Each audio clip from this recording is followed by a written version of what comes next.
Hi, I'm Talissa. And I'm Rachel, and this is Transatlantic Crime, a true crime podcast that covers stories from each side of the pond.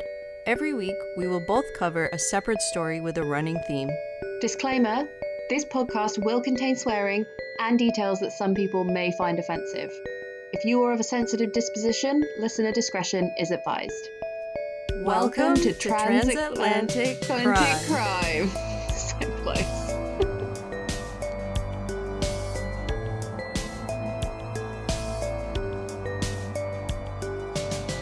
Hello, Rachel. How are you? Hi, Talissa. I'm great. I'm ready for episode 7. I did a lot of research for this one. Yeah, so did I, because I'm on furlough, which, as we all know, coronavirus, etc. These come out a bit delayed as well, so it might be that by the time this comes out, the whole horrible ordeal will be over. I hope so. Yeah, me too. Well, I hope everyone is doing well who is whatever situation that they're in. Yeah, definitely. I hope they're doing really well and enjoying this podcast. Maybe it's getting them through. I hope so. Yeah. So let's talk about body parts. Yes, please. Let's cheer everyone up with some dismembering. Oh, before we start, Yes. I want to say a couple of housekeeping things. Okay. So this is our first episode since releasing the podcast. So Yes, very true. thank you to everyone who has been listening and rating and reviewing and telling us that they like it. We like Rachel, you for listening. You're so polite and lovely. I'm just like, me, body parts. You're like, Murder. You're like, hope everyone's okay, and thank you very much. This is why we work, so it's good. Yeah. And then the other thing was thank you to my friend David who made our new theme tune. Yeah. It's awesome. Also, I think we probably have a lot of free time to thank for that, because people have got free time to listen, they've got free time to rate and review, they've got free time to make us fucking free soundtracks. It's really, really well-timed release of this podcast, I think. Yes. So yeah, looking at the positives. I mean, obviously this Yes. whole situation is fucking ungodly, but yeah. Okay, so All right, let's get into it. Yeah. Thank you to everyone, and let's talk about episode 7, body parts. let's give the people what they want. I think I'm going first this week. Yes. My story is about the Camden Ripper. Ooh, Have you heard of it? I don't think so.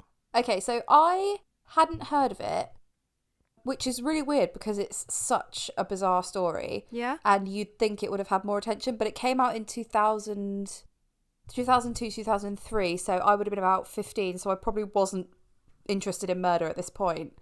More interested Right. in boys and not getting toxic shock syndrome off tampons, etc. Yeah, so let's get in there. So it's the 30th of December, 2002. It's 3 a.m. in Camden Town, London. Okay. Right before New Year's Eve. Yes, yeah. And there's a homeless man, and he's going through bins looking for food, and he finds a black bag. So basically it's just like a bin bag. And that bag contained the lower legs of a woman. Oh. And then he looked in the bin again, and he found another bag containing the torso of another woman. So 2 different people. Well, he didn't know this probably, but yes, it was. Unless I think Okay. the skin colour may have been different, but who knows? Yeah. He is actually on the documentary. They find him, the homeless man that was looking through the bins, and he looks incredible. He's got long grey hair in a ponytail, a suede fringed jacket. He is an absolute don. That sounds like someone who would be in Camden. Yeah, he's very Yeah. of his space and time. Yeah. Do you want to describe Camden to people who don't Oh God. know what it is in London? Yeah, so it's North London. There's a big canal that runs through that part of it. So you often in the summer you'll get people sitting there. There's also a market, and there's a Dr. Martens shop, and you can get your ears pierced, and there's a few gig venues. It's very punk and underground. Yeah. But all younger tourists that I've known, when they go to London, they're like, oh my God, we went to Camden. And I'm like, Yeah. that's so shit. What are you doing? I know. It's the place to go when you are 18 to 24 and feel like you're being really cool and punk, and you can buy a leather jacket and some skull earrings. Absolutely. And get something regrettable pierced, and Yeah. drink a beer by the canal. Yeah. I will say though, They have one of the best Wetherspoons I've ever been to. And I will explain a Wetherspoons. It's basically a very, very cheap pub. And they're everywhere. So like a pint of lager is like about £3, which is just amazing. Yeah, it's the best. Yeah, the guy that runs it is a piece of shit. And he was really into the whole Brexit idea. And he also sacked everybody instead of putting them on furlough when the coronavirus began. So like morally, I can't visit a Wetherspoons anymore, which is really upsetting. Yeah, I didn't know that. Yeah. That sucks. Yeah. It's like in America, I would equate it to a Denny's, but with alcohol. Oh, it's all about the alcohol. But like how cheap it is and how cheap you can get really cheap meals But I can't fault them. They're just amazing. Like they are. There was a guy that was like, it's cheaper for me to eat in Wetherspoons every day than go out and do a weekly shop. And I believe him, for one. I would, yeah. Oh, it's fucking amazing. Anyway, yeah, I can't go there anymore, which is a shame. Okay, back to Camden, 2002. We're in Camden, 2002, guy with a fringe jacket. So he finds these body parts, and the bags were black with green plastic ties, which were unlike the other bags in the bin, so they're fairly identifiable, which we will obviously come back to later. The police were contacted, and the remains were moved to King Cross St Pancras Mortuary, where they were inspected, and the pathologists confirmed the remains were indeed those of 2 separate female victims. So, as a result of this, the rubbish collections due to be made that day were halted, and the police searched every single bag of rubbish they found for further evidence in the bins, and also looked down drains, but nothing else was found. Were these bins like in an alleyway or like behind someone's house or a business or something? They're like behind a pub, basically. Oh, okay. Yeah, like behind like where loads of businesses back onto. Okay. So then they cordoned off the entire estate that was next to it, and they set up a mobile police unit, and they started house-to-house inquiries. There's such a great documentary on YouTube, which I will put a link to. But there's a guy in it called Dickie Adams, who is an absolute East End gangster. And he's got a very cute corgi that he's like stroking all the way through the interview, which is so cute.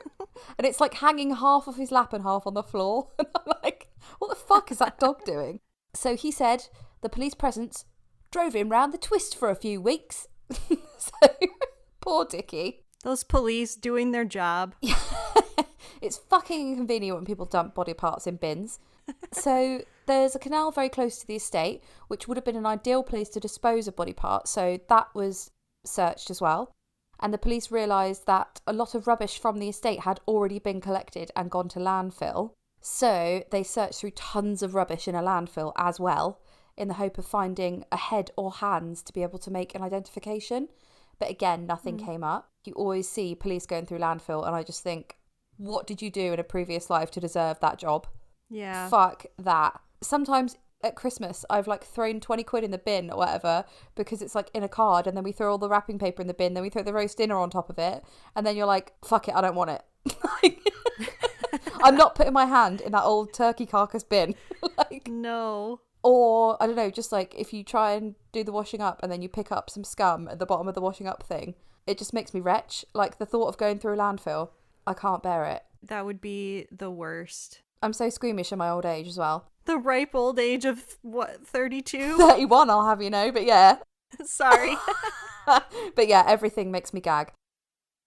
36 hours after the first body parts were found, the search was extended to Plender Street, which is basically just across the road from where the bin was. Further human remains were then discovered in a bin there. So they had been dismembered very carefully and consisted of a torso, a left arm, a right arm, and a foot in the same type of bag as the other body parts. So they know that there's somebody more than likely on this estate that has done this.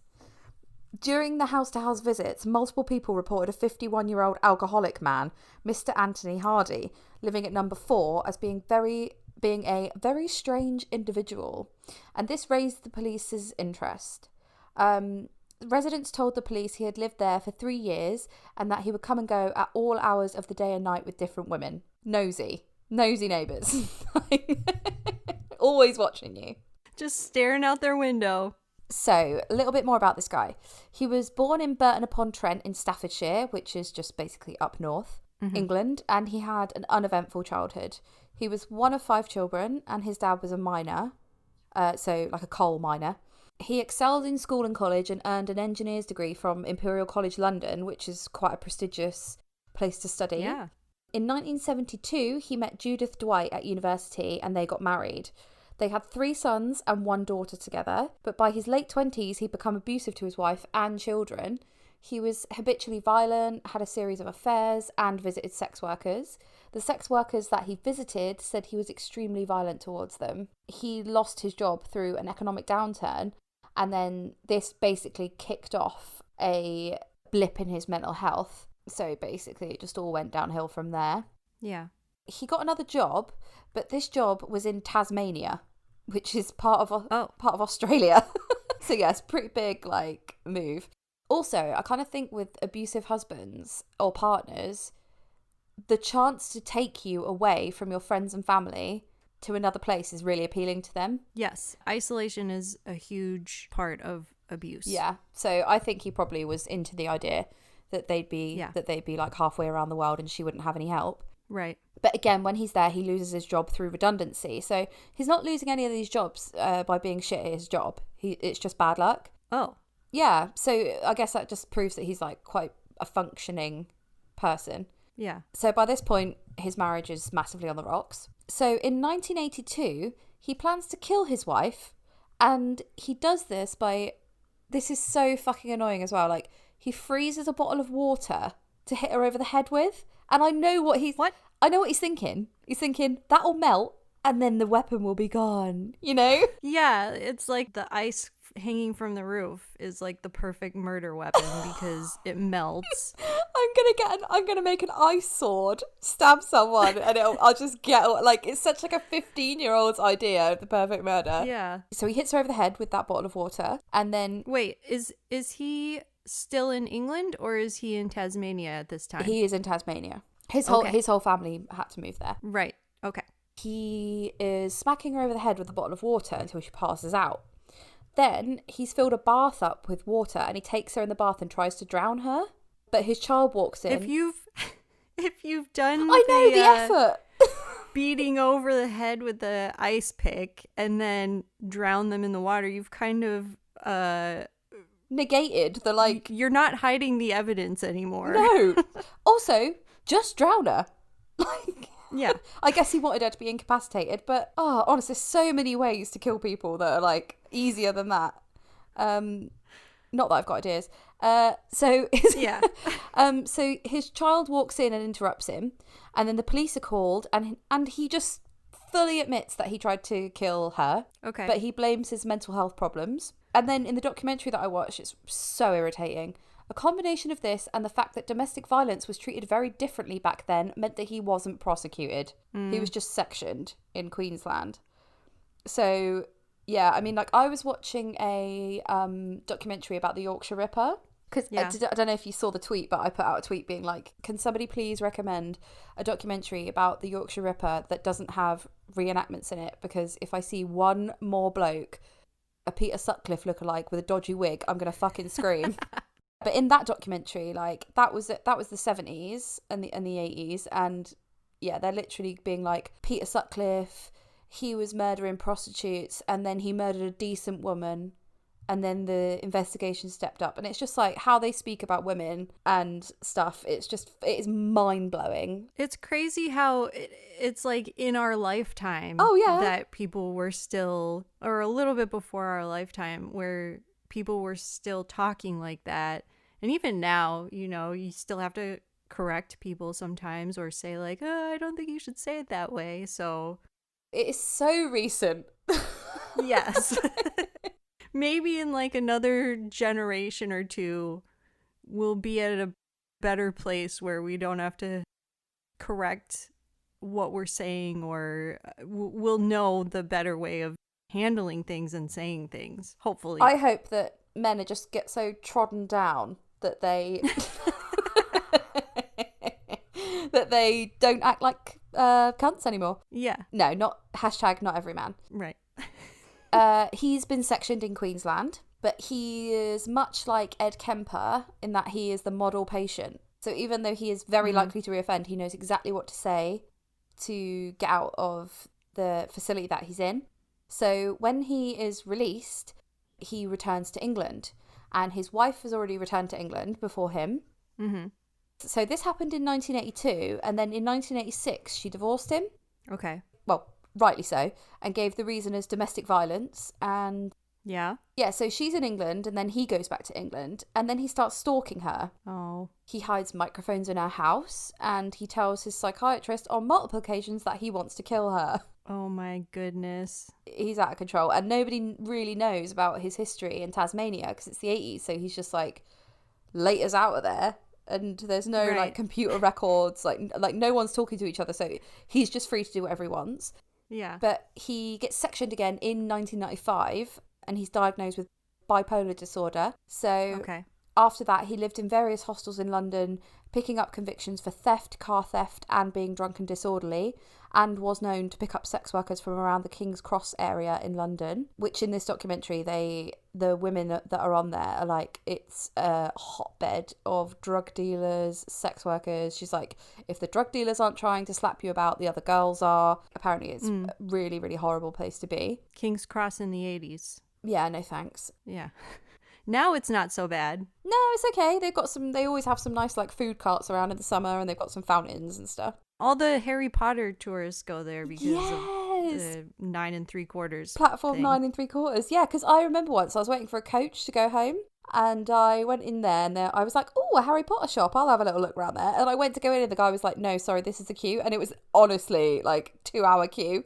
I was like, what? Oh my goodness. I was like, I don't need to see it. Wow. I don't need to see a one that bad. So sorry, I'm having a little wine because it's Friday night here, as always. Nice. And it's Friday morning here in LA. Having a little coffee, are you? I am having coffee. I've been up since 7:30, so I've had my coffee. Is that because I keep texting you bollocks about the podcast, being like, Rachel, have you done this? No, I was supposed to go play tennis. Oh, shut and up! I'm serious. With who? Like the one time. Meryl Streep. All the tennis courts were full, so me and my friend just walked around the park, social distancing around the park. So Who's your friend, Meryl Streep? yeah. Yeah, we play tennis every Friday morning. Yeah, Will was like, oh, why don't you just go retire? It does feel like early retirement, this. It does. Okay, so we've had his past, and now we're in the present day again. The neighbours are slagging off Mr. Hardy, left, right and centre. They've looked at his records and they know that he's got previous offences. So they acted quite cautiously when they confronted him at his flat. They used double the usual amount of officers that they would for this type of incident, and they were prepared to break the door down if they needed to.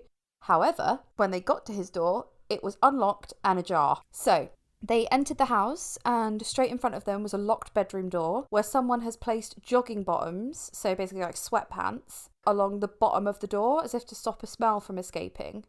Yeah, that's never a good sign, is it? No. Even though they'd done that, they could still smell a foul odour, and they forced the door open.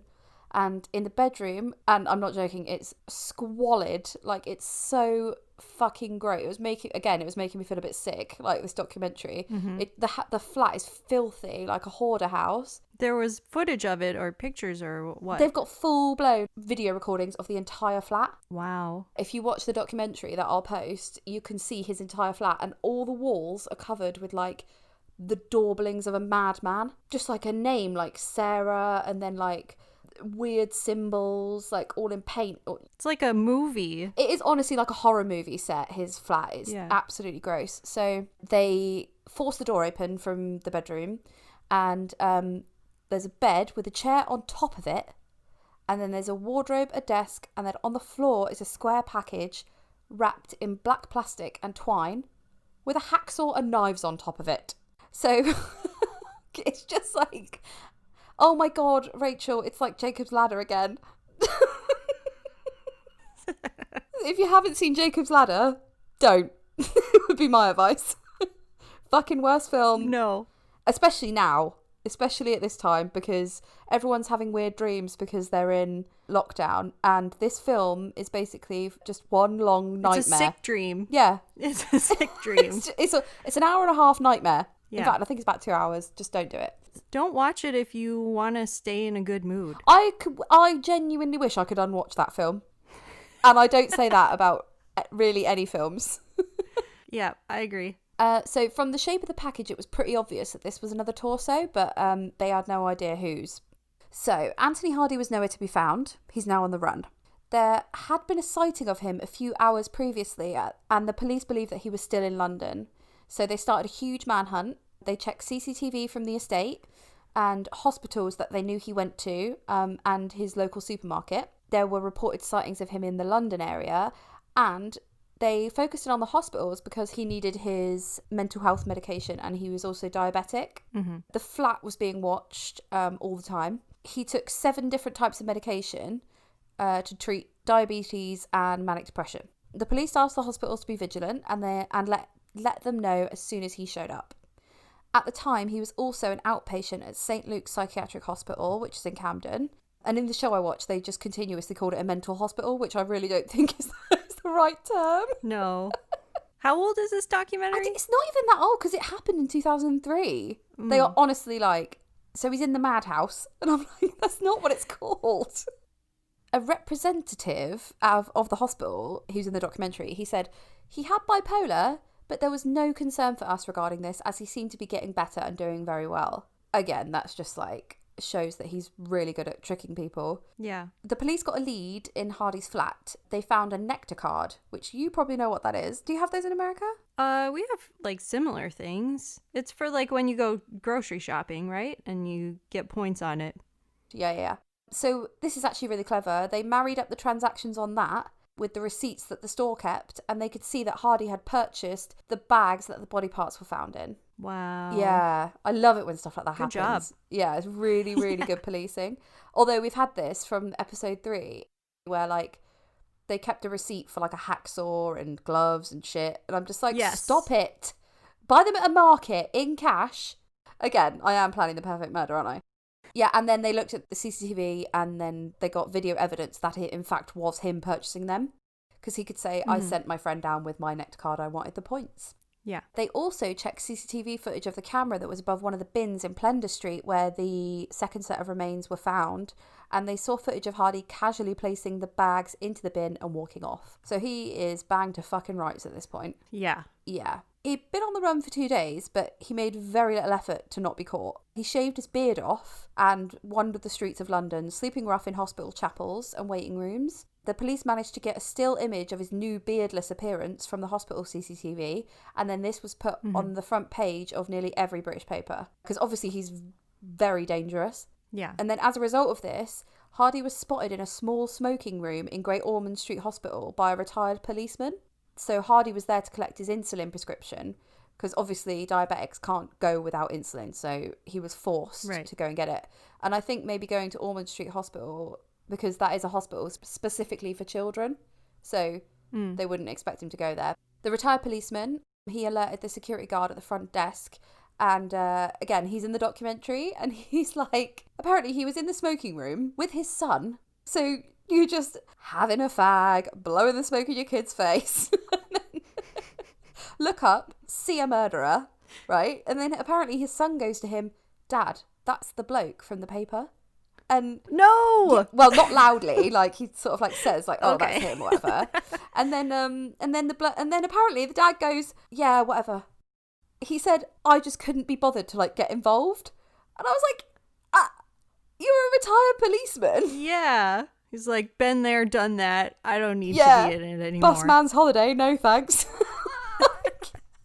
I was like, you selfish. Wow. Like, that is so selfish. Yeah. Anyway, so his son, who obviously has a conscience, basically convinces him to say something. So the police are called. And then during a search of the grounds of the hospital, Hardy was found hiding behind bins.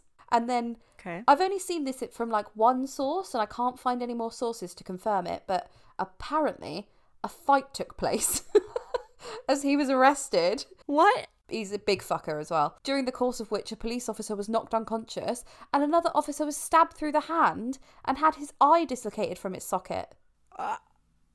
So, despite suffering these injuries, the wounded police officer held Hardy until backup arrived and he was arrested at the scene.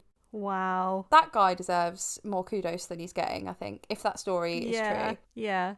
Hardy's arrested and taken to the police station, and with their main suspect in custody, they performed a forensic search of his flat. So this is where it gets a bit rich even for my blood.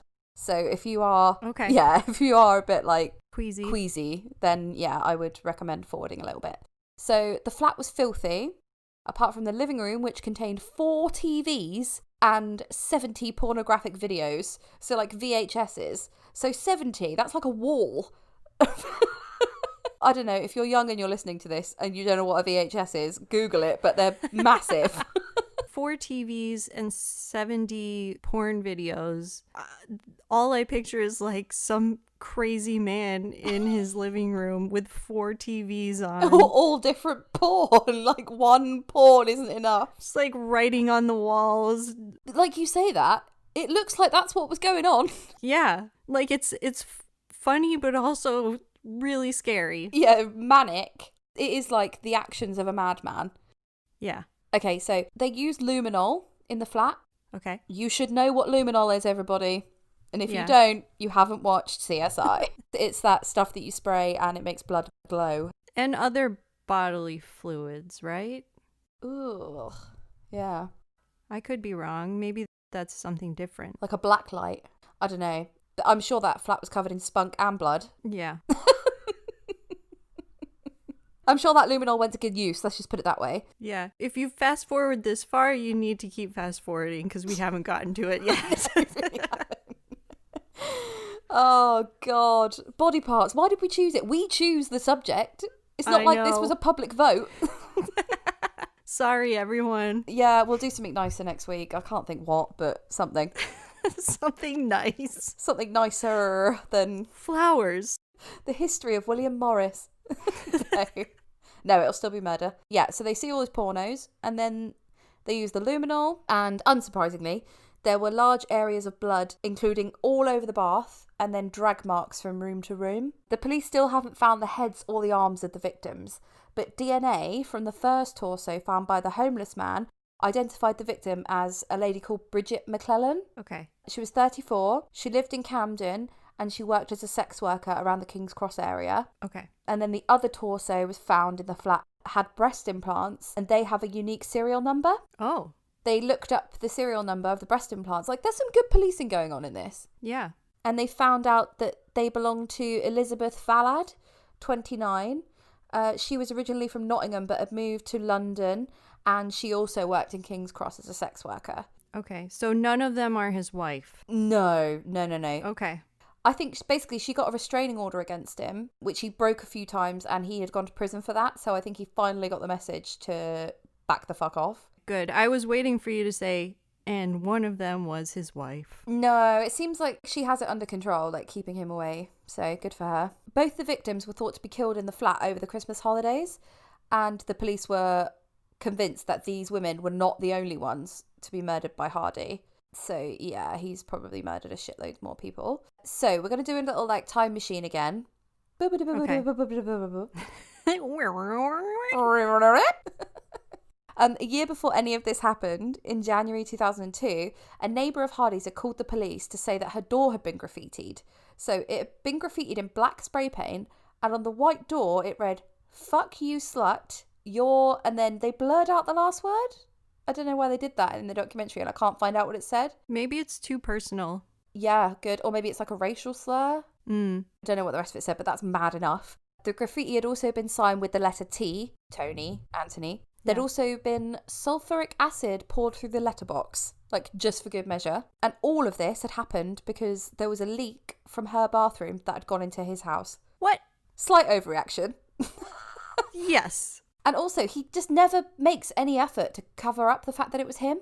So there were footprints that led from the puddle directly to his door. So the police knocked, they got no answer, even though they were sure there was somebody in. And then they returned a few hours later and tried again, and this time he answered the door. They asked him some questions regarding the damage, and he denied it initially, but he quickly changed his mind and just admitted it. Okay. In the flat, again, this is a different flat, but there's different shit all over the walls. It's, again, exactly the same level of creepy. Right. Because they've got a video of the flat. there was a bedroom in the house that was locked again. Hardy explained this away by saying that he had a female housemate and she'd gone out and she'd locked her door. And this is like pure luck that they solved this, because as he was being led away, he asked if he could grab a coat because it was winter. So the police were like, yeah, fair enough, but we're going to search this coat before you put it on because it could have anything in the pockets. Yeah. So they searched it, and then in that jacket, in the lining, in the back, a key had been hidden. Finding this strange, the officer tried the door with it and opened the door. He doesn't seem that smart. I can't decide if he's stupid or just so brazen.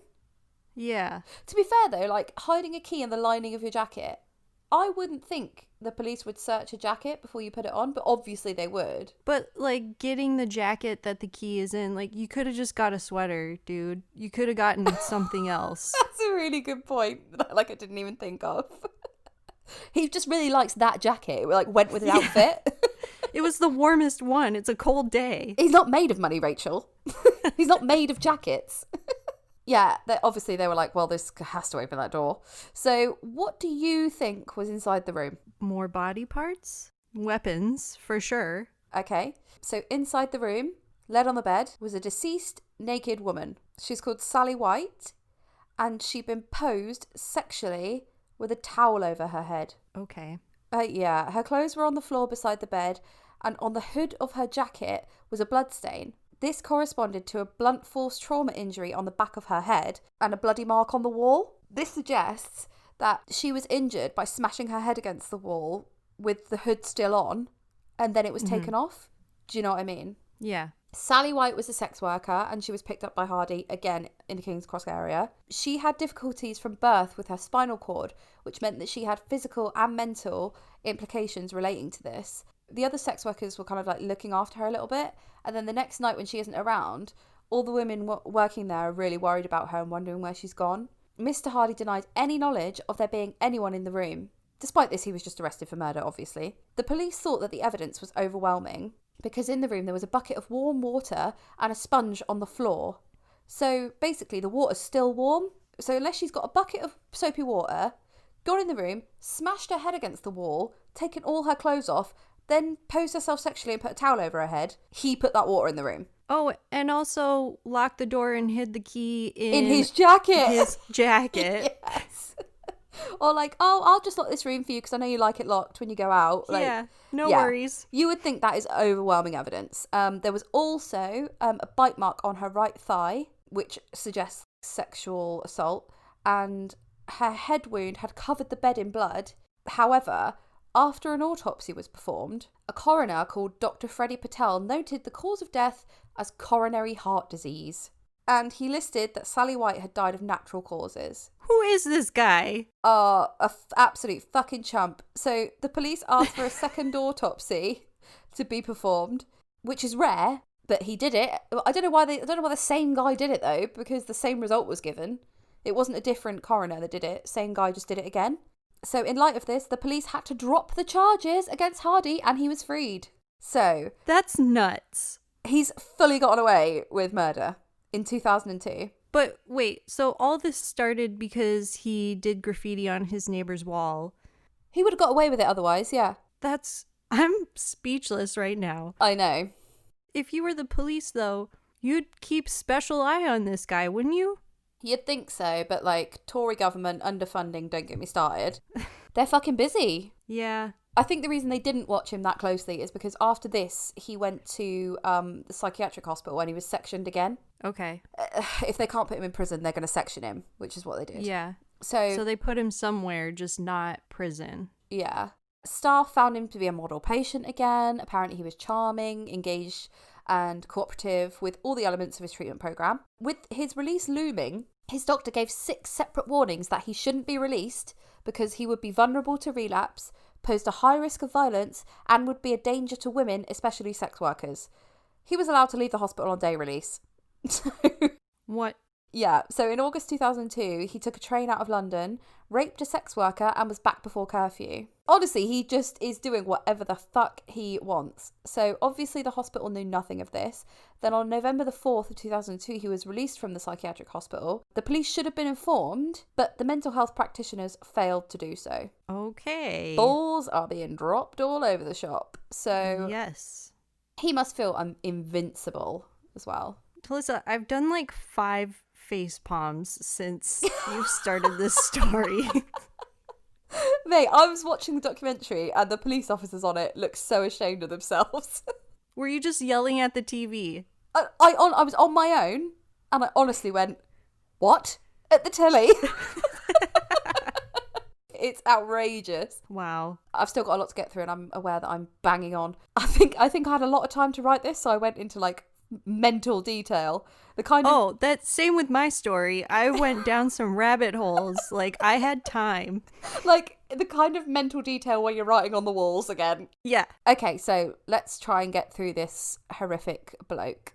In the following 6 weeks, his behaviour spiralled. Yeah, that's fucking understatement of the year. Yeah. He did attend St. Luke's to get his medication, but he secretly went to another hospital to be prescribed a type of Viagra. Basically, he wants Viagra because he's got diabetes, and that can give you erection problems. There was a psychiatrist on the documentary that had this theory that because he had erection problems, that made him seek out more violent sex to be turned on. And also, there's loads of cases of murder where men can't get a hard on and then they get angry and then kill a woman. Yeah. It's basically that kind of thing going on, which I think is a pretty good theory. They found in his flat letters, so he would write to various sex workers asking for dominant sex and saying that he was very wealthy.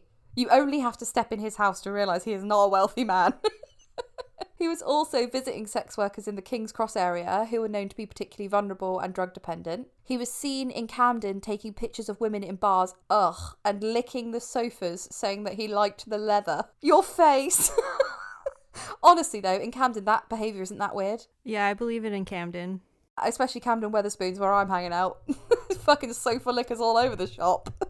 That's also where that pub on the corner, what's it called? The End of the World? Yeah. I had like a friend of a friend who lived above that. Oh God, why? Yeah. They said that they woke up one time because they heard this sound in their kitchen and they went into their kitchen and there were 2 huge rats just having a fight in a cereal box. I didn't expect you to say that. That was like what's it called? Like a pinball. It just went like rats, fight, cereal box. I thought that pub was pretty cool because it has like all different rooms and you can go downstairs. And so I liked going there sometimes. But after I heard that story, I was like, nope, not going back there. You go in and a rat's like, what are you doing here? Drinking a pint, ready for a fight. Just the bar's just surrounded with rats. Just smashing the pint glass on their head, ready. If anyone can illustrate that, please. I'll send you anything. I'll send you like a free t-shirt. I'll pay for that. Rat fight, rat fight. In a cereal box too. Oh, that's beautiful, beautiful imagery. Yeah, so I mean, again, it just gives you an idea of how fucking rough Camden is. Yeah. So he's licking sofas in Camden. So the porn videos that they found in his flat were basically simulated rapes. That's the sort of porn that he was watching. And he advertised for a female lodger, obviously. Oh. Can you imagine answering that advertisement and going to check out the flat? Who's Sarah? Why'd you keep writing that? Like, why do you have 4 TVs? Can I watch Coronation Street on 1? Can you turn that porn down? Oh, fuck me. Oh, I bet I said to Carly as well, my housemate, 'cause she came in and was like, what the fuck are you watching? And I was like, oh, obviously something horrible. And I was like, can't you like smell that flat by just looking at it? Ugh. It looks like it stinks, and not just because it's got bodies in it. Like, imagine that no one was killed in there. Right. It just looks like, like, you know that smell, like clothes that have never been washed, and a Fausty shed, and like a foot. Oh, it's... And there's like fur from an animal, except they don't own a pet. They don't have a dog. Rats having a fight in a cereal box in the kitchen. Oh, don't mind Barry and Dave. They come round sometimes. They like cornflakes. Like, I leave out the cereal for them just so that they don't get mad at me. they're pretty hard. We're like just laughing because this is one of the most horrible stories ever. Not because it's funny. It's taking the edge off. It really is. In December of 2002, he travelled to the Midlands to be massaged by a woman who remains anonymous, and she reported that he raped her. But as he was doing it, he was pushing his entire body weight on her so she couldn't breathe. And she like only just got away from him. Okay. So then this is in December. So then 5 days after this, there's like conflicting reports about Elizabeth Valad, the lady whose torso was found in his living room, because on the documentary, her boyfriend says, oh, well, she just went to go to the shop and then that was the last time I ever saw her. Mm. Other reports say like she was taken back to his flat with the promise of drugs and payment for sex.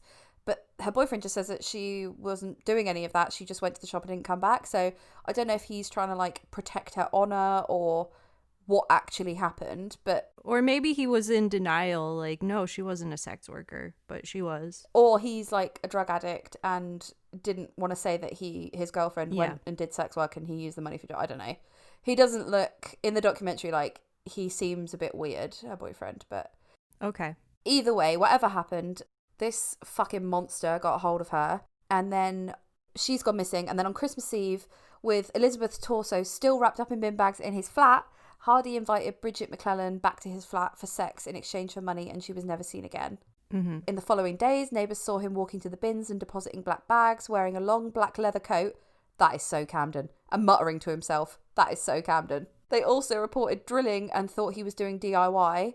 He left his windows open, and passers-by reported smelling incense. That is so Camden. Yeah. So Very easily accessible there, incense. it bloody is, really. And crystals. And long black coats. And long black coats, yeah, very much so. And porn. So the police were given 72 hours to question him, rather than the usual 24. So in England, you can only keep people for 24 hours. Okay. And if you don't have anything to keep them, you either have to let them go, or you have to call up a higher power and say, like, they've fucking done this and they're dangerous, we can't let them go. And then they give you some more time. But that's very rare. Okay. They hoped that when confronted with the facts, he would explain what he did to the women, but he simply answered no comment to every question. On day 2 of the questioning, the police also confronted him with over 40 pictures he had taken of his victims posed in pornographic positions when they were deceased. He'd covered their faces either with a baseball cap or a devil's mask, and this disguised the fact that they were dead, so that when you take the photos to be developed, the guy on the documentary basically said, we will sometimes get pornographic photos to develop. Mm-hmm. If you can see that it's a grown woman and it's a consenting adult, or a grown man consenting adult, then there's nothing we really do about it. Right. Which I suppose, like, before the age of digital photos, when you had no choice, you had to take your photos to the chemist. But the bedroom that the photos were taken in was clearly his flat, because it's got all those recognisable drawings on the walls. And the baseball cap that was on the women was the same cap that he was wearing when he was arrested. Okay. Again, like, just so brazen. Yeah. So yeah, he developed the photos on his time on the run. And apparently someone in the shop had flagged the images to the manager as being really weird. But he said as long as they were 2 consenting adults, not a problem. Right. They showed him these photos, and to every photo he just said no comment. Mm-hmm. So he was eventually charged with the murders of both McClellan and Valad. And they charged him with the murder of Sarah White as well. So the woman whose death had originally been put down to natural causes. Good. Yeah, which is really good. At his trial in November 2003, Hardy, despite his initial lack of cooperation with the police, abruptly changed his plea to guilty to all 3 counts of murder and was sentenced to life. Okay. Because of Hardy's history of psychiatric problems and violent behaviour, an independent inquiry was announced into his care. Basically, what the fuck have you been doing and why is he wandering the streets? Yeah. And you can read that online because it's like a public thing.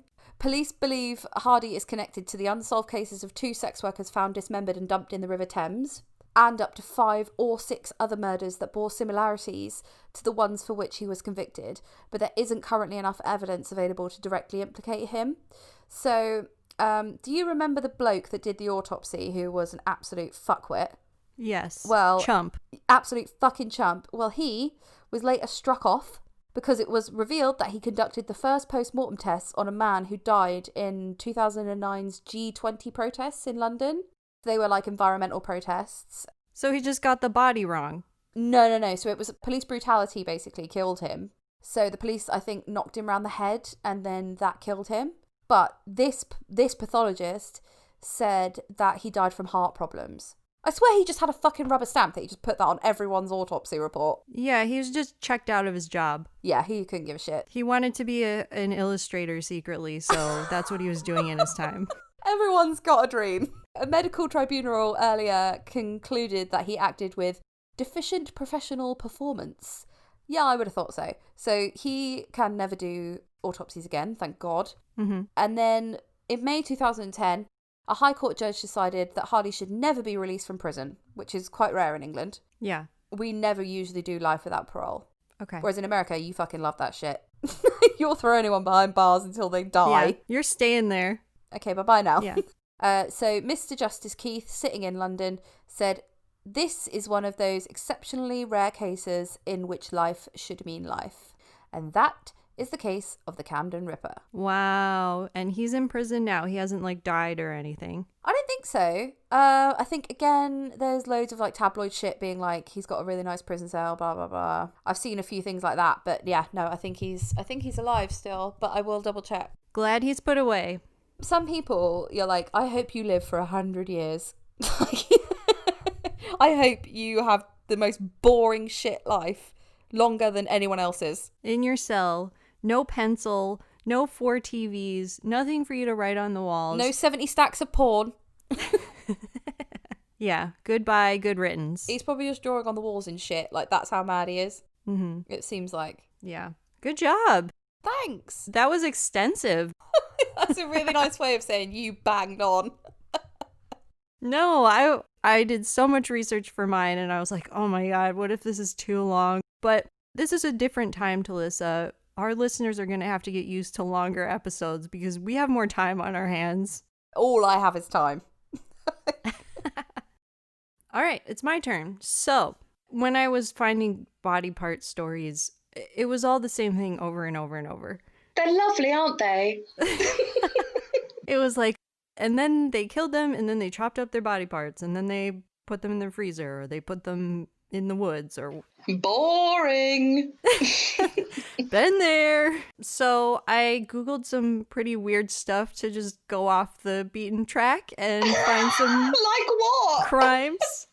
All right, well, I'm going to take you down a road called body brokering. Ooh. Do you know what that is? Is it like that well, obviously isn't an urban myth because you've found out, but do people get drugged and then they wake up without a kidney? No, that's not what body brokering is. That is a crime, but that's like black market organ stealing. Okay, well then I don't know what it is, so tell me. All right. And I also did this story because I don't know if you could get away with it in the UK. I think that maybe it's a unique thing to America, North America. So that's why I did it as well. I feel like America is just capitalist Wild West.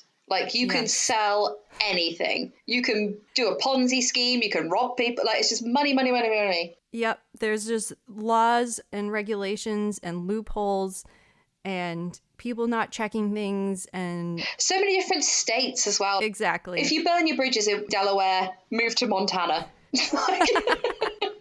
Yeah, that's a good example. Are they far away from each other? Yes, they're very far away from each other. Nailed that. Fucking... Okay. Good job. Thanks, mate. Delaware is on the East Coast, and then Montana is way further west. It's near Washington. So that's filtered in my brain from some sort of American sitcom somewhere. I haven't just thought that up. Definitely not. All right. So Talissa, have you ever thought about what you will do with your body when you die? Yes, I have, Rachel. Okay. I've given strict instructions to my friends and family to cut out the good parts and just chuck me in a skip and then use the money for drinking at my wake. And I will write that in my will. That's great. That's a really great idea. Just donate all the good stuff and then... Yeah, you can have anything you want. Yeah. I thought I would just be cremated, throw my ashes wherever. Have you thought about the songs you want? No. That's like the most important bit. Well, here's the thing. I come from and I'm married to very Catholic families. So when I die, then they'll do all the proper Catholic things, which means that I don't know what they are. you don't get to choose songs and things like that. Oh my God, really? Maybe at the wake, but not at the actual funeral. I did not know that. It's like getting married. You have to go through the certain rules and things like that. Yeah, there's a system. There's a system. And I actually was having this conversation with my mother-in-law about how, like, you could just cremate me when I die and throw it in the ocean or whatever. And she was like, Rachel, you can't throw your ashes in the ocean. It's not a blessed area. You can't throw your ashes just anywhere. You're going to hell. I was like, all right. And I was like, okay, then just take my ashes all around the world and put them in blessed areas. I don't know. She just had a very firm scolding of me when I said that. So Oh, okay. Well, I'll come to your funeral, but if there's loads of standing up and sitting down like there was at your wedding, then you can get fucked, because that was really long. sorry. I know. I'm sorry. And they were like, if you're Catholic, you can come to the front and get a wafer or whatever. And I was like, I am not welcome there. So, I was like, sit your ass down. Yeah. We could talk about that another time, but Yeah, definitely. Catholic funerals, Yeah. that's probably what my dead body will go through. Okay. Anyway, so when you die, you have a couple of different options, obviously, of what you could do with your body. And one of them is donating your body for science. Good. Yes, pretty noble thing to do. It helps medical research. It helps investigators and nurses in training and things like that. There's a really good criminal podcast episode. Yes, it's very good. It's amazing. It's just a body farm in Texas where you can donate your dead body and they put it out in the woods to see how it decomposes. Oh, it's pretty savage though, isn't it? It is, but it's also how helpful is Super that helpful. for investigators and Yeah. medical research and things like that. Yeah, I don't know if my family wouldn't be up for that. To be honest, I'd quite like a shrine, some sort of statue maybe, where people could leave offerings and small gifts. That's nice for the squirrels. And very narcissistic, but yeah. So, rotting bodies in a forest. So that's a really nice, heartwarming-ish story about donating your body to science. Yeah. My grandma also has said when she dies, she's donating her body to the University of Minnesota. So that's Your grandma sounds amazing. fucking cool. I know, she's pretty cool. Oh. So our story this week is not about amazing people like that. It's about a man, Arthur Rathburn, who took advantage of the darker side of the business. Ooh. All right, so here's some background on Arthur. Okay. Arthur Rathburn started out in 1984 at the University of Michigan's Anatomical Donation Program, where, according to the book Body Brokers, Inside America's Underground Trade in Human Remains by Annie Cheney, Arthur was responsible for tagging corpses and setting them up for students. He also arranged shipment of corpses to other medical schools in need of bodies and to brokers that sell bodies and body parts. What kind of year was this? 1984. Okay, so they've got a fridge. They're not like on ice in a wagon. Yeah, it's not the Wild West again. I just fucking love the Wild West. Although this is somewhat the Wild West, as we will find out. Okay. Because there's nobody keeping an eye on it. Well, you'd think, like, by the time they're dead, you don't have to bother. That's what you'd think. But there's just people who, if it can make money, they're going to jump on it. Mm-hmm. And that's who Arthur Rathburn was. So the university didn't keep a close eye on Rathburn. They thought he was great at first. He was 30 years old in 1984. Mm-hmm. He was very charismatic and he had good customer service, something that was greatly needed at the time at the university because families of deceased loved ones who donated their bodies to the university, they had complained before he got there that the customer service was really bad. They were a bit insensitive, like chuck it round the back. I'll get to it when I finish my coffee. Yeah, which you will find out was his attitude, but he didn't come across that way. So he was able to get away with a lot of things. Yeah. Lots of sketchy things. According to one of his colleagues at the time, he would burn more than one body once, which was a big no-no. Because do they still get their ashes after they've been, like, experimented on? Yeah. Yeah. And then he would mishandle the donor ashes, like he wouldn't really care about how he stored them. And he also sold bodies in secret for his own profit. So that was the big one. In 1989, he was fired for returning cremated remains to a family under the guise that they were the donors. In fact, many months later, it was determined that the donor body had never been cremated, which means that he probably sold it off and just gave them Dust. a bucket of sand. Yeah. By the way, I listened to another podcast about this with Nancy Grace. Oh, she is questionable as... She's questionable at a comical level. Like, I listened to her for laughs. I swear to God, though, like, she's just actually made herself go mad with hairspray. Like, she's just hairsprayed her brain cells like, to death. Yeah, but she does a whole episode on body brokering and all the different people who are getting away for it and getting in trouble for it. And she asked a funeral director, how do you know if the cremated remains are not the body that you had given?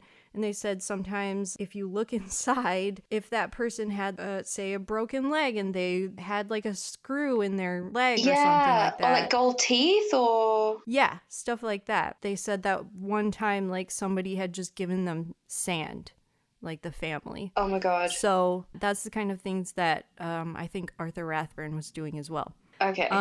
So he was fired from his job at the university. He was also expelled from the AACA, which is the American Association of Clinical Anatomists, for falsifying his credentials. So he got his job at the university. He didn't have experience, and he was working there for 5 years. So he's just a fucking creep, basically. He just really likes dead bodies. Yeah, I think so. Oh, so many people like that. Like Jimmy Savile and like loads of people like worked in a morgue and stuff, didn't they? Or a funeral directors or shit, or like grave diggers. Like a lot of serial killers and murderers were doing weird shit like that before they started offending. Yeah, that's what's different about Arthur Rathburn is he just stuck with it. You gotta admire that tenacity. Yeah. So despite all of this, like being fired and expelled from the AACA, he sued the university to not release his personal records, and so he was able to start his own business. How? How can you... Like, you're a liar. Yeah. Don't tell people I'm a liar. Exactly. And it took me a while to find out like what he actually did to get fired, because obviously they didn't release that, but it was because he had given the wrong ashes. Yeah. So he started his own company, International Biological Inc. That sounds legit, doesn't it? Doesn't it? It really does. Yeah. So he supplied body parts, which he ran out of an industrial warehouse near the old Detroit City Airport in Michigan. Okay. For the next decade, he used his contacts and experience within the university. So he had known all these people, and he was very charismatic from working at the university, to buy and sell body parts for his own profit. For what, though? I still don't understand. Why do you want a leg? I have it here. Okay. So that is coming up. Okay. Of why people buy body parts, but it is mostly for medical research. People use body parts for presentations. Dentists use skulls to do practice dentistry. Yeah, I guess there's nothing else you can practice on, is there? Right. Or nothing as legitimate. Yeah. Nurses training, doctor training, all different things like that. I don't want to do any of those professions. I don't either. That's why I'm doing a podcast. All right. Arthur and his wife Elizabeth ran the business together and made big bucks renting out body parts to medical and dental researchers. Renting. Yeah. Renting, selling, whatever. Yeah. One, I couldn't find anything anywhere. I went down so many rabbit holes to find out about his wife and when they met and when she started helping out in this business and things like that. Couldn't find anything. Well, she's done very well to stay off the radar. Yes, and she comes back later on, but for now, like, I could barely find anything on her. So here's a little side note about how much body parts cost. So human bodies bring in between 10,000 and 100 grand Fuck. just for a full human body. Yeah. Brains cost around $600. It's so weird. Right? You don't think about this stuff. Elbows and hands around $850. More expensive than the brain. That's a shocker. Yeah. So that's how much money, you know, you got 2 hands and 2 feet. You do the maths. So yeah, body parts can be used for everything from displays at medical seminars and workshops to crash and ballistics testing to dentist training. So Yeah, because I guess if you want to test a hollow point bullet or whatever, and how that would like rip through somebody or yeah. something horrible like that. Yeah. Yeah, imagine oh my gosh, that just blew my mind. I just think they always use pigs. They're the closest thing. Yeah. And like having people had like a pig heart and stuff. Right. Except it's not a person with a soul. It's not like my granddad, Jim. Yeah. It's just a pig. All right, so get ready for some more sketchy shit. I can't wait. First of all, Arthur Rathburn increased the business's profit by not complying with standardized sanitation practices. So guess what that might be? I just can't think how you'd save loads of money. Rathburn sometimes obtained diseased remains from their suppliers at a reduced cost. Disease Remains sounds like a metal band. Yes! The rats fighting on a table, that's what their band name is. And their album is Fighting in a Cereal Box. If anyone can think of songs for that album, tweet us. I'm all fucking Instagram ears. us. Yeah. Yeah. I want like artwork, I want songs, I want titles. I want this to go all the way. I want next year, I want those rats to be more famous than us. So they obtained diseased remains from their suppliers at a reduced cost. Also, I looked at what's a supplier to someone like Arthur Rathburn? And a supplier could be like a funeral home who is also doing sketchy stuff and telling families that their loved ones have been cremated, and then they sell them off to Arthur Rathburn, or they'll maybe take pieces of that person and sell them off and just say, oh, you know, something happened to the hand when they were decomposing, you know, something like that. Oh my God. So there's lots of other sketchy people a part of this story that weren't really named, but that's a lot of how Arthur Rathburn was getting his stuff. Yeah. The couple would rent the remains to customers and lie to those customers that the remains were free of certain infectious diseases, because that can be really dangerous. Yeah. If you are a dentist or if you are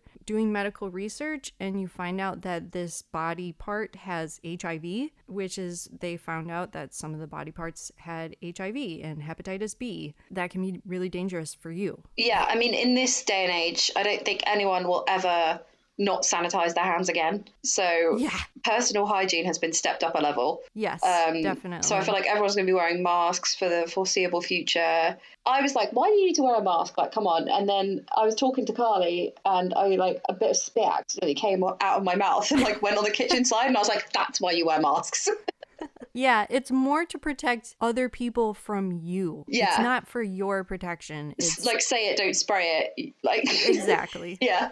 The warehouse where they stored the bodies was old and run down. Arthur stacked human heads directly on top of each other without any protective barrier, disregarding any risk of cross-contamination between infectious and non-infectious remains. So he was just like, stack that on there. Who cares if that one's diseased and that one's not? Chuck it on the pile.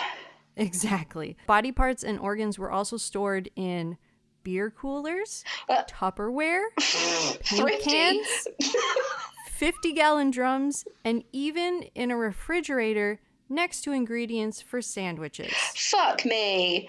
That's Jeffrey Dahmer shit right there, though. it's just complete disregard for respect for the dead, first of all. And Respect for my ham sandwich, mate. the living. Yeah, disrespect for my couscous. Like, come on. I was looking forward to that tuna salad. Come on, Arthur. That is like the definition of leaving a passive-aggressive note on the fridge. Please do not leave human heads in this fridge. Please use appropriate fridge, Arthur. Dear Arthur, yesterday I found another hand next to my packed lunch. No more eyes in the refrigerator, please. Full stop, underlined. So gross. Yeah. So, Rathburn used a chainsaw, bandsaw, and reciprocating saw to dismember bodies. I had to look up what a bandsaw and reciprocating saw is. Do you know what they are? I think I know what a bandsaw is, but what's a reciprocating saw? So you know a bandsaw is like if you want to like... Do a curvy shape. Yeah, and it's like the thing... It goes straight up and down. A blade coming down. Yeah. So you kind of push through the piece of wood. It can be a curvy shape. Yeah. So that's one of them. Just a piece of hardware that you buy at Home Depot. Nothing sanitary. I used it at school to make like a fucking clock in like design and technology. That's how I know what it is. Mr. Oldacre, God bless his soul. Shout out to Mr. Oldacre. A reciprocating saw is more of a handheld version of that. Okay. Gross. It's just quite like, again, just not giving a fuck. Just like, whatever's to hand. It's just like... And a chainsaw? Think how messy that is. Think of the mess, Rachel. My lunch!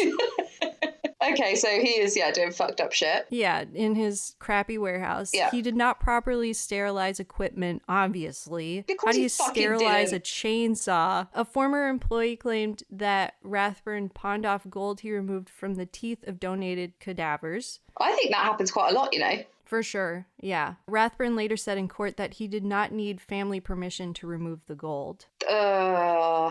So that's shitty. All right, so shipping bodies was a whole new level of sketchiness. Okay. Rathburn would forget to pick up body parts from the airport. The airport would call to complain about the dripping and the smell. Whoa. That's like biohazard level cleanup. You have to be like in a hazmat suit for... I'm not going anywhere near that. If I'm an airport worker, that's way beyond my remit. Can you clean up that corpse? Absolutely not. That's way above my pay grade. Yeah. So in 2012, so he's been doing this since 1990. This is recent. Till 2012. Yeah, it's very recent, especially how long it took for him to go to court. Yeah. It took a long time because they had a lot to investigate. Plus, it's almost like no witnesses because everyone's fucking dead. Yeah. Unless some very clever person figures it out, like that the ashes aren't real, or right. Most of the time you don't want to look in the ashes, I guess. You just take it as read. Yeah. And the only people who are really... Well, we'll talk about that. Okay. All right. So, in 2012, picnic-style coolers containing 8 heads in red liquid arrived at the Detroit airport. Some of the liquid had spilled.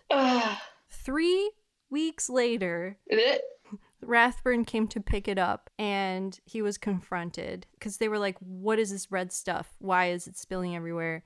And there's 8 heads in Why here. haven't you opened it? A picnic box isn't a safe. Yeah, exactly. It was picnic box style coolers. Yeah. Like just whatever you put your beer in when you go to the park. I just drink warm beer because I'm English. My husband is serious about that stuff. Well, good for him. We have like 3 coolers for beer, so... Oh, that is so well. So prepared. I know. So Rathburn wasn't allowed to retrieve the bodies, first of all, because he wasn't dressed in proper biohazard clothing. No. When questioned, Rathburn told federal inspectors that he'd packaged the heads himself, that they were all embalmed, and that the liquid in the coolers was Listerine as a preservative. Is it? I've never seen red Listerine. Have you? They've got all different flavors here, Talissa. Fucking hell, you're living the dream. I'll send you some. Yeah. Red Listerine. Well, it was clearly a lie because investigators tested it 3 times and it came back as blood. He was just covering his ass. Badly. And later on, someone else that had worked with Rathburn, or I think who had maybe supplied the heads or something, went against that statement and said that the heads weren't embalmed and that they were in freezing cold and not like a Listerine type thing. So he just lied. And then they just melted. Yeah. And then like spilling everywhere, just blood spilling everywhere, which is like, Hi, I'm here for the heads. Has anyone seen a cooler of heads? there's about 8 of them. Maybe 7, 8? I think there was 8. Oh, but they got proper faces though. You know what I mean? Like hands are quite exactly. anonymous in a way. You can tell it's a man's hand or a woman's hand, maybe, or a child's hand. But head, that's a fucking person. Yeah, you're looking into someone's. Oh God. All right, so the thing that got Rathburn in trouble that people started like paying close attention for was that he couldn't or he wouldn't provide death certificates for those 8 heads. Fair. The FBI had been following him for several years, obviously because of all this sketchy stuff, up until this point, but they began heavy surveillance once he couldn't provide death certificates. So in one instance, they followed a van from International Biological Inc. warehouse, drive to the crematorium, and would return to the warehouse with bags and coolers. So he was just going to a crematorium that he was buddy with and getting body parts from them. Obviously up to no good. Yeah. The FBI also found evidence of a shipment of $55,225.83 worth of body parts, including remains that had tested positive for HIV and hepatitis B, sent to the American Society of Anesthesiologists. So the American Society of Anesthesiologists, that's the last time I'm saying that word. The sleepy men. But yeah, that's how much they had spent on body parts to Rathburn. So he was making a lot of money. In December 2013, the FBI raided Rathburn's Detroit warehouse, seizing more than 1,000 body parts. Heads, hands, legs, torsos. Body parts were frozen together. Frozen blood and bodily fluid were pooled at the bottom of the freezers. Do you remember me saying that I got more sort of queasy in my old age? Well, this is taking me to the fucking edge. Sorry. I should have warned you. It's just like when you spill a bag of peas in the freezer and it's like stuck to a pork chop and it's just a fucking mess in there. Like, oh. Yeah. Or your freezer gets shut down, like the power goes out, and then your popsicles or ice lollies, as you call them in England, melt, and then they're just at the bottom of the freezer. Yeah. Sorry to those dead people. I don't mean to make fun of that. Oh God, it's not their fault, is it? All those Tupperwares and barrels were just lumped together.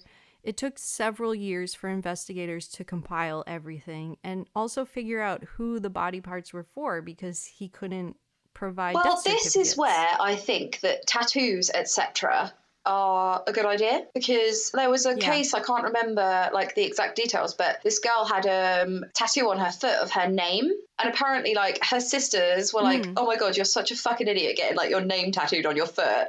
And then she went missing and they found her foot with her name on it. Oh, that's sad. Yeah, it's sad, but like that's kind of really fateful. Do you know what I mean? Like little did she know. It was like almost like an act of God that like she got that tattooed and then it was just her foot that was found. I don't know. I just think that's really like coincidental. It is. So maybe it's bad luck to get your own name tattooed. I wouldn't recommend it. I haven't done it. All right. I haven't done it either, but I have tattoos. And so I'm confident if I ever go missing, you guys will be able to identify me by my tattoos. Might need to get some foot ones just in case. For that reason. No. Yeah. Property of Talissa Stevens. With your address and phone number. Like a suitcase, yeah. If found, please call. Yeah. Oh, God. So the FBI did the worst raid ever. Yeah. It's sad, but they said that the raid was at the level of like a terrorist. The body parts that they had laid out and found everywhere was the magnitude of like if a terrorist had done a mass shooting or something. That's what it felt like for them. So Arthur and his wife Elizabeth were indicted 3 years later in January 2016. So that was about 4 years ago. On 13 counts, including wire fraud, aiding and abetting, transporting hazardous material, and making false statements. They couldn't get them on a lot of sketchy things because there's no regulations for it. I guess like because you know the guy from the Jinx Yes. in Texas, like they tried to charge him with like dismembering a body or something, like tampering with a corpse or some sort of charge like that, Right. rather than murder. Yeah. They were like, okay, he's definitely guilty of that, but you can't prove that he's guilty of murder. Right. And obviously that was like a much lesser charge. And I think obviously different states have different laws about like fucking around with dead bodies. Yeah. In this research, there was a lot of different states where it was just like, yeah, do whatever. And then the one state that was really hardcore about it was New York. So I don't know why that is, why New York would be really hard about it. But yeah, there's a lot of other states who are just like, sure, do whatever you want. Dead bodies, they're gone. Yeah, maybe there's some mobsters in New York. Maybe. And they can only get them on like charges of like, because I've seen in loads of it. I thought it was just specific to The Sopranos, but I think it happens in Goodfellas as well. Like they know that the police are aware of where a corpse is, so they move it. Oh, yeah. And they probably deal with more random body parts because that's what they do as well, is they chop up bodies, to hide them. So by then, Arthur was homeless. So in 2016, he was living out of a van, and he was estranged and in the middle of a divorce from Elizabeth. I feel like maybe he was kind of lying to her about, or maybe she didn't fully understand the extent of how bad things were. Probably not, if he's quite charming. Yes, yeah. And he's been doing this for so long. He's like, oh, that's how we do it in this business. Also, while there's cash around, sure. Exactly. Now you're living out of a van, I'm no longer interested. Yeah. One of the articles was like he was living out of a van and he was wearing orange Crocs. Fuck me. He should go to prison for that. What's the law on that?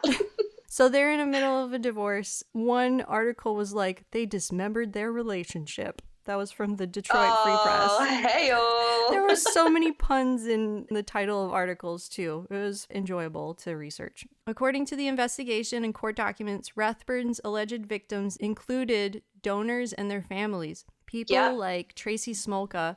Her father hoped his donation would help researchers cure ALS, the disease that ended his life in 2015. She said, my father wanted to find a cure for ALS, and that's why he donated his body. It was sold to a medical laboratory company for $500. That is not what my father wanted. Selling the body parts for profit, that's not research. Yeah, it's just like a massive violation, isn't it? It is, yeah. If you want to donate it, you think you're doing a good thing. It's just fucking harsh. It really is. People are just making money off of you. I brought it up to Will and he was like, that's kind of like sex work. It's like there's all these regulations on sex work in America, but there's no regulations on your body after you die. So many restrictions. It's kind of like an oxymoron. Is Will like, why the fuck are you mentioning this? I brought it up. I was like, hey, I was doing research on this.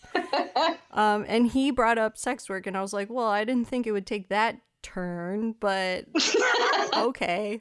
I've become around, I would say about 30% creepier since we've started this podcast. Yeah, like, you have to talk about it.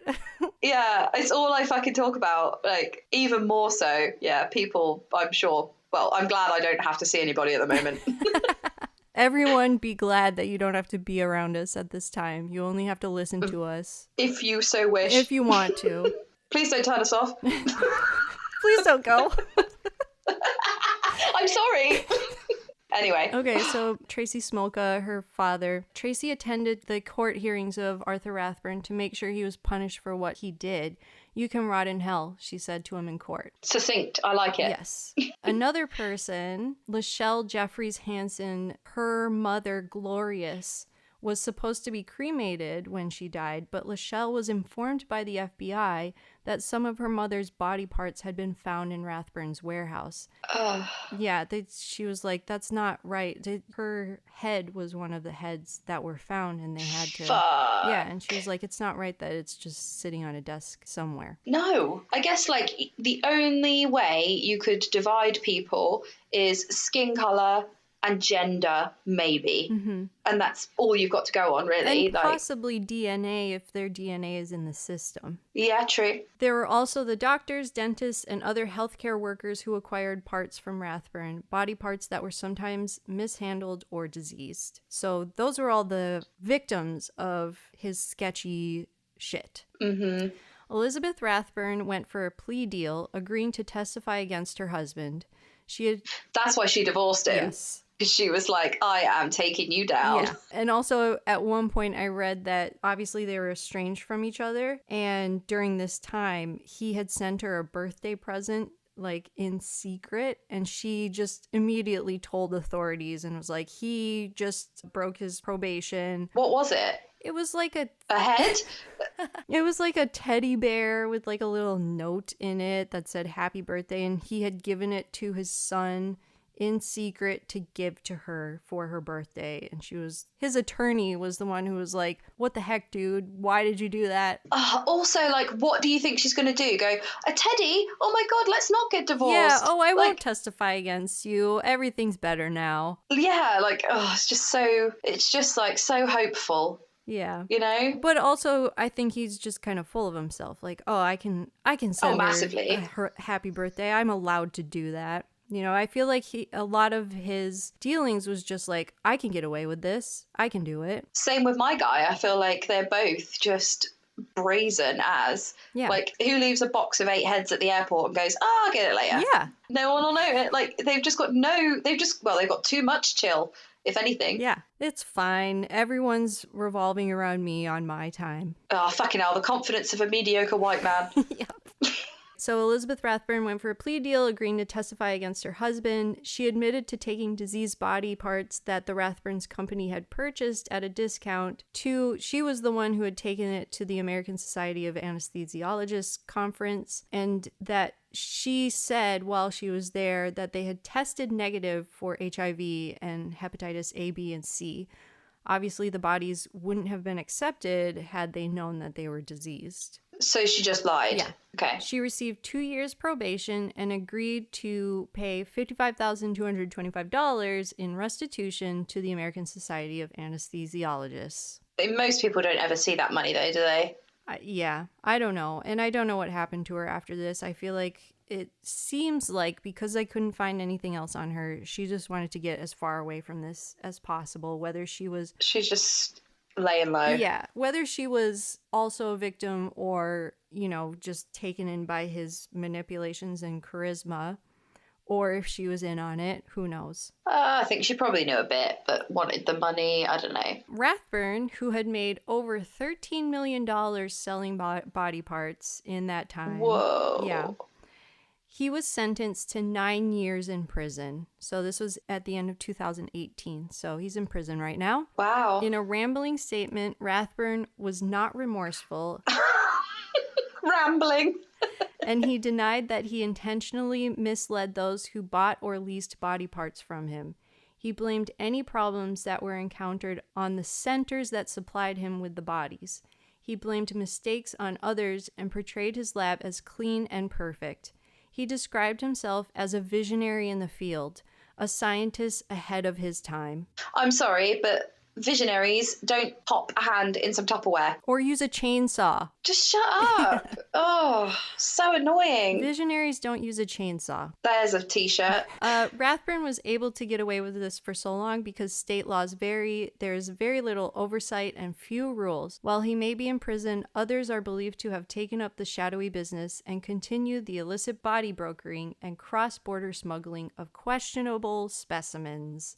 And that is the story of Arthur Rathburn. Well done. That was a great take on the body part thing. Yours have body parts everywhere. There were body parts everywhere, but it wasn't the typical crime story you would think. Yeah, so always check the Tupperware in the fridge. Well, if you're going to donate your body when you die, just make sure it goes to a reputable company that handles that stuff. After this and after other people did the same kind of thing, there was more of a crackdown, and there is being more of a crackdown, and you can go to like certified body brokers now, but they're very far and few between.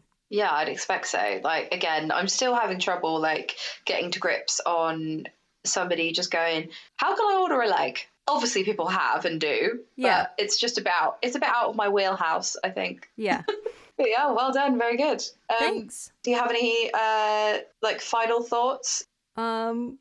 Wash your hands. We've talked for a long time. I mean, my mouth is dry. Thanks for listening if you've listened this far. We really appreciate it. I mean, Jesus Christ, you deserve a medal.